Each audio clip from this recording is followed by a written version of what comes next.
Racist cops, sabotage, black female athlete, how she fights back shocks everyone. A celebrated black American athlete known for her blazing speed and Olympic medals was viciously targeted by two racist policemen who taunted her during her morning run. Their cruel words escalated into a sinister act. They scattered sharp nails on her running path, causing her to collapse in agony, her feet bloodied. Hospitalized, she missed a critical race, her dreams jeopardized. Yet her resilience shone through. She refused to let hate silence her. The injustice sparked outrage, and her determination to seek justice through her manager and the FBI exposed the officer's malice. Their punishment became a reckoning, but the scars, physical and emotional, lingered. Her story is one of courage against cruelty, a testament to her strength as an athlete, and a woman who stood tall despite a system that tried to break her. The consequences of this act rippled beyond the track, challenging a community to confront its biases.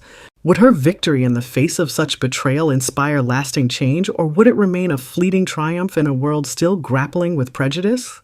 Amara Johnson stirred at 5:00 a.m., the faint buzz of her alarm mingling with the scent of coffee in her Atlanta apartment.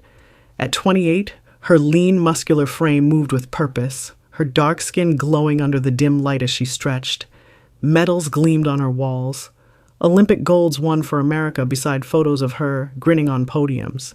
She tied her worn sneakers, their soles etched with miles, and stepped into the pre-dawn street, the air cool, tinged with magnolia sweetness. Running was her refuge, each stride drowning out painful memories, her mother's death, the sting of being a black woman in a sport that often sidelined her. She craved peace, the rhythm of her breath against the waking city. Half a mile in a patrol car slowed beside her. Two white policemen leaned out, their voices dripping with malice. "Hey girl, you stealing that speed from someone," one jeered. His partner chuckling. "Bet you're running from something." Amara's heart raced, her fists clenching. She stopped, eyes blazing, and shot back. "I'm running for my country, something you'd never understand. Keep my name out of your mouth."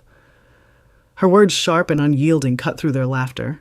The officers' faces hardened, the driver's jaw twitching as they sped off, tires screeching. Amara resumed running, her pulse pounding with anger and defiance. Their hatred lingered, a weight on her chest, but she wouldn't cower. She wanted peace, yet silence wasn't an option. Resolving to speak out, she turned homeward, unaware their spite would soon draw blood. The morning sun climbed higher, casting long shadows on the Atlanta street as Amara's sneakers pounded the asphalt.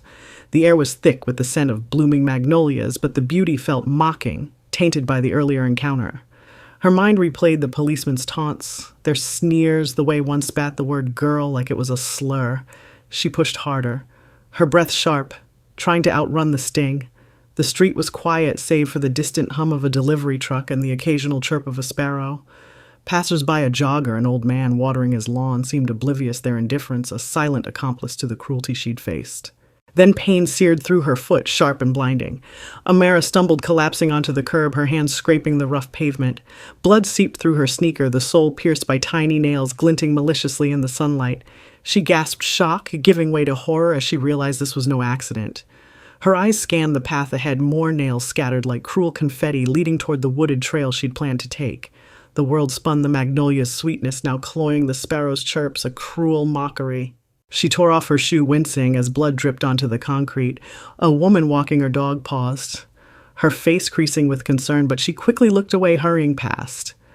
Amara's chest tightened, anger, betrayal, fear. She thought of the policemen, their smug faces, their patrol car idling just blocks away. Had they done this? The absurdity of their hatred struck her. She'd run for her country, brought home gold, yet here she was bleeding on a sidewalk, targeted for her skin. Her shock hardened into resolve. She limped to a nearby bench, her phone trembling in her hand as she dialed her manager, Marcus. "They did this," she said, voice low but steady. "Those cops, they taunted me, and now this." Marcus's silence on the line was heavy. Then he promised action. "We're calling the FBI. This ends now." Amara sat the bench's cold metal biting into her thighs, watching the street as if expecting the officers to reappear, gloating. A young boy on a bike slowed, staring at her bloodied foot, but his mother yanked him away, whispering to keep moving. The isolation stung worse than the nails, yet Amara's jaw set. She wouldn't let this break her. She'd expose them, make them pay for every drop of her blood. The hospital loomed in her mind, the race she'd missed, the dreams now at risk, but she saw the nails again in her mind's eye, their deliberate placement. This was war, and she'd fight back. Her story would be heard, her pain a catalyst. The world had ignored her long enough.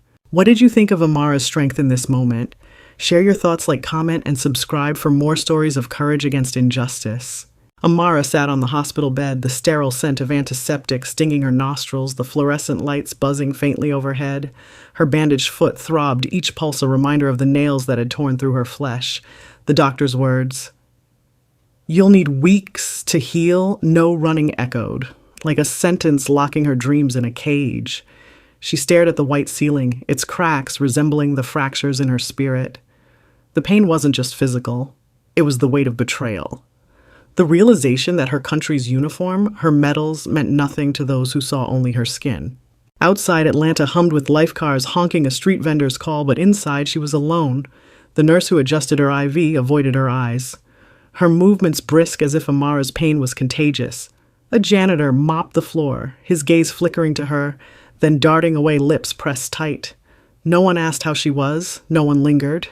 The isolation was a second wound deeper than the first. She thought of the woman with the dog, the boy on the bike, how they'd turned away, their silence louder than the policeman's taunts. Society, it seemed, had no room for her truth. Her fingers traced the edge of the hospital gown, its rough fabric scratching her skin. She remembered the officers' faces, their sneers, the way their eyes gleamed with contempt when she'd snapped back. "Keep my name out of your mouth," she'd said, and now she wondered if those words had sealed her fate. Had her defiance, her refusal to shrink, painted a target on her guilt gnawed at her? Maybe she should have stayed quiet, kept running. But no, that wasn't her. Amara was a fighter forged in the heat of tracks and trials, a woman who'd faced jeers and risen anyway. Yet here in this sterile room, doubt crept in like a shadow. She closed her eyes and the memory of the nails flashed, small, sharp, deliberate. The cruelty was meticulous, a message carved in metal. "You don't belong." Her chest tightened, breath shallow as anger battled despair. She wanted to scream, to demand why her achievements, gold medals, world records weren't enough to shield her. The world had cheered her victories, but now it turned its back, leaving her to bleed alone. Her hands clenched, the bedsheet knuckles, whitening nails digging into her palms. She wouldn't cry. Not here, not for them. The door creaked and Marcus entered, his face etched with worry. "The FBI's on it," he said, voice low. "They're pulling camera footage, interviewing witnesses." His eyes met hers steady, but she saw the strain in his furrowed brow. She nodded, lips tight, unable to speak. Marcus was her anchor, but even he couldn't fill the void around her. She glanced at her phone text from teammates' vague sympathies. "Get well soon. So sorry." None asked about the nails, the cops. Their avoidance stung, a reminder that her fight was hers alone. Amara's gaze drifted to the window where the city skyline loomed indifferent. A pigeon perched on the sill, its head twitching, oblivious to her turmoil. She envied its freedom, its ignorance. Her mind spiraled back to the street the moment her foot met metal. She saw the officer's patrol car in her mind, imagined them laughing as they scattered the nails, their hatred, a poison they'd poured onto her path. The image fueled her resolve, a spark in the darkness. They'd tried to break her, but she was still here, still fighting. Her heart raced, the monitor beeping faster. She wanted justice, not just for herself, but for every black girl who'd ever been mocked, diminished, hurt. The tension in her chest was a coiled spring ready to snap. She pictured confronting the officers, their smug faces crumbling as their badges were stripped. But doubt lingered. Would the system protect her or shield them? Her eyes burned, but she blinked hard, refusing tears. She was Amara Johnson, Olympian survivor. They'd underestimated her strength, and that was their mistake. The hospital clock ticked each second, a step toward reckoning. She'd heal, she'd run again, and she'd make sure the world saw her pain. Her isolation was a crucible, forging her resolve into something unbreakable. The fight was just beginning, and she'd face it head-on, no matter how alone she felt. The hospital room felt smaller now, its walls pressing in as Amara clutched her phone, the screen's glow casting shadows on her face. The pain in her bandaged foot was a dull roar, but her mind was sharper, fueled by a fire that refused to dim. She'd spent hours replaying the incident, the nails, the policemen's sneers, their patrol car vanishing into the Atlanta dawn. The isolation of the past day had hardened her resolve, and now with Marcus's update ringing in her ears, the FBI found footage. They're closing in. She knew it was time to act. She wouldn't wait for justice to find her. She'd force its hand. Amara's fingers trembled as she opened her social media app, the platform where her 2 million followers celebrated her Olympic triumphs. She hesitated, the cursor blinking like a challenge. Posting would mean exposing her pain to the world, inviting scrutiny trolls, maybe worse. But silence was surrender. And Amara Johnson didn't surrender. She began typing her words deliberate. This morning, I was running representing the country I've won gold for. 2 policemen taunted me for my skin, then sabotaged my path with nails. I'm in the hospital, but I'm not broken. I need your voices. Demand justice. Amara Strong. She uploaded a photo of her bandaged foot, the blood stained stark against the white gauze, and hit post. The room was silent save for the soft beep of the heart monitor. She stared at the screen, her breath shallow, waiting. Within minutes, notifications flooded in, likes, retweets, comments. We're with you, Amara. This is disgusting. Her teammates shared her post, their outrage amplifying her voice. A local news outlet picked it up, then a national one. The hashtag Amara Strong trended a digital wildfire. She felt a flicker of hope, but also fear as she just lit a match in a powder keg. Marcus burst in, his phone buzzing. Amara, you're viral. The FBI's getting pressure, now public media, even the mayor's office. His eyes shone with pride, but worry lingered. They found the patrol car on a traffic cam near your route, time-stamped right after you saw them. The nails match ones in their precinct's supply. Amara's heart leapt. Her post wasn't just a cry. It was a weapon leveraging her platform, her influence as an Olympian to turn the tide. She'd exposed the officer's malice to a world that couldn't look away. She glanced out the window where dusk painted the Atlanta skyline in hues of orange and purple. A breeze carried the faint scent of rain, a promise of cleansing. But the tension hadn't eased. The officers were still out there, their badges intact for now. She imagined them seeing her post, their smugness curdling into panic. Would they try to cover their tracks? Her mind raced, strategizing. She texted Marcus. Tell the FBI to check their patrol logs. They'll slip up. Her years of discipline on the track had taught her to anticipate, to outmaneuver. This was her race now, and she was setting the pace. Her phone buzzed again, a message from a teammate, Jada, who'd faced her own battles with racism. I'm organizing a rally outside the precinct tomorrow. You and Amara's chest tightened. A rally meant more exposure, more risk, but also more power. She typed back, I'm in. From this bed if I have to. Jada's reply was instant, that's my girl. Amara smiled the first in days, feeling the stirrings of a community rallying behind her. Her isolation was cracking, replaced by a network of allies, her influence as an athlete bending the arc of justice. The hospital clock ticked each second, a drumbeat of suspense. The FBI was moving, but would they act fast enough? Would the officers' connections shield them, or would the public's roar drown out their excuses? Amara leaned back, her bandaged foot elevated the pain, a reminder of why she fought. She turned her pain into power, her platform into a megaphone. The world was watching, and she wouldn't let it forget. How would Amara and her allies ensure the officers faced true consequences? Or would the system's gears grind too slowly to deliver justice? Share your thoughts below. The Atlanta morning broke with a golden haze, but outside the precinct, the air crackled with tension. Amara, still on crutches, stood among a sea of supporters, their chants of justice for Amara echoing off the concrete.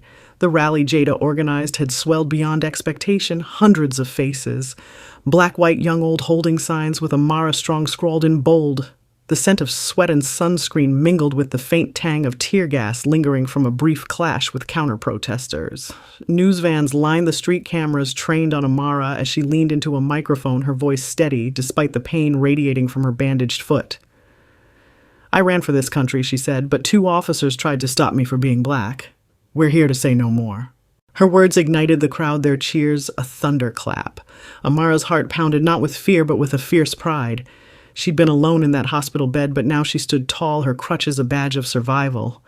Marcus beside her whispered, "You did this." She nodded, eyes scanning the crowd, catching Jada's fierce grin and the tear-streaked face of a young black girl clutching a track medal. This wasn't just her fight anymore. Inside the precinct, the FBI's investigation had reached a boiling point. Amara's social media post, amplified by millions, had forced their hand. The traffic cam footage Marcus mentioned showed the officer's patrol car parked near her running route, time-stamped minutes after their taunts. The nails traced to the precinct's supply were damning, but the clincher was a rookie cop who'd overheard the officers bragging about teaching her a lesson. Under pressure, he turned whistleblower, his testimony sealing their fate. By noon, the FBI announced arrests officers Daniel Holt and Michael Reed, charged with assault and hate crimes. The crowd erupted as the news broke, phones buzzing with live updates. Amara watched the officers led out in cuffs, their heads bowed, faces pale under the glare of camera flashes. Holt's eyes met hers briefly, and she saw no defiance, only shame.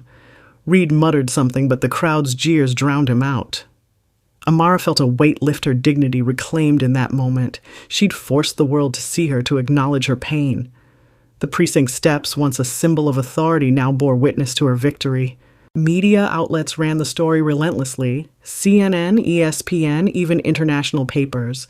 The officers' mugshots dominated headlines, their careers obliterated. Holt, a 15-year veteran, lost his pension. Reed, younger, but with a history of complaints, faced a longer sentence. Their precinct issued a public apology promising reforms, but Amara knew words were cheap. The real change was in the crowd around her, in the hashtags trending worldwide, in the young girl who'd approached her after the rally whispering, "I want to run like you." Amara had hugged her, tears pricking her eyes, and said, "You will."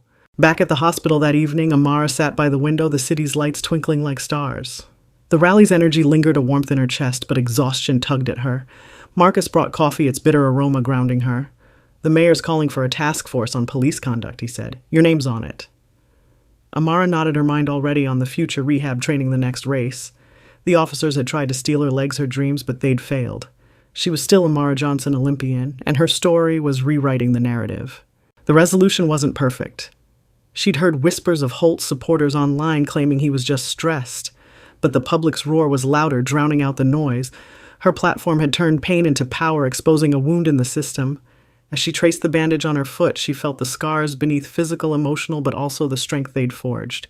She'd run again, not just for medals, but for every girl watching, every voice silenced. What did Amara's victory mean to you? Share your thoughts, like, comment, and subscribe to join the fight for justice. Amara sat in her apartment, the Atlanta skyline a muted glow through her window. The air carried the faint scent of rain-soaked pavement, a quiet contrast to the rally's fervor weeks ago. Her crutches leaned against the wall, no longer needed, but her foot still ached, a stubborn reminder of the nails. The officers' arrests had been a triumph.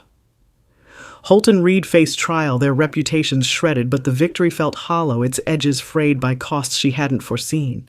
Her phone buzzed with notifications, but she ignored it, the weight of public scrutiny now a burden. The media had crowned her a hero, but the spotlight burned. Online trolls spewed venom, calling her a race baiter or worse, their words like splinters under her skin. Some teammates distanced themselves, their texts growing sparse, fearing association with her controversy. Her sponsors hesitated, one pulling an endorsement citing brand alignment. The betrayal stung her medals. Her sacrifices for America reduced to a PR risk. Physically, she was healing, but the doctor warned of lingering nerve damage, a shadow over her return to the track. Each step was a gamble, her dreams teetering on fragile tendons. Emotionally, the toll was heavier. Nightmares of the officers' sneers woke her, their voices blending with memories of her mother's warnings about a world unkind to black women. She'd won justice, but at the cost of her peace, her sense of safety on the streets she'd once run freely. Friends urged her to move on, but how could she, when the system that let Holt and Reed thrive still stood? Justice was a step, not a finish line, and its imperfections gnawed at her. Yet Amara's spirit endured.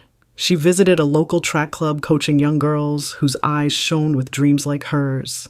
Their laughter, the thud of their sneakers, rekindled her fire. She'd lost much trust, ease a piece of her joy, but gained a purpose beyond medals. The scars on her foot, now faint, were a map of her resilience, proof she'd faced hate and stood taller.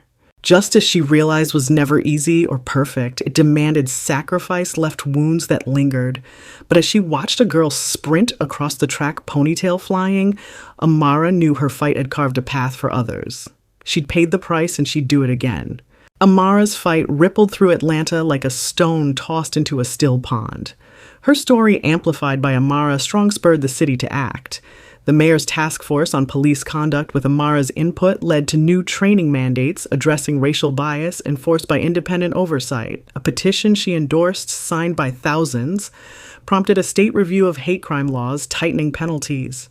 Local news outlets shifted their coverage of police misconduct, growing bolder, less deferential. The precinct where Holt and Reed worked faced audits uncovering other complaints buried too long. Amara, though honored with a community award, chose a quieter path. She declined a national speaking tour, opting to coach at the local track club where girls' laughter filled the air with hope. Her presence was her protest, steady, unyielding. She didn't need podiums.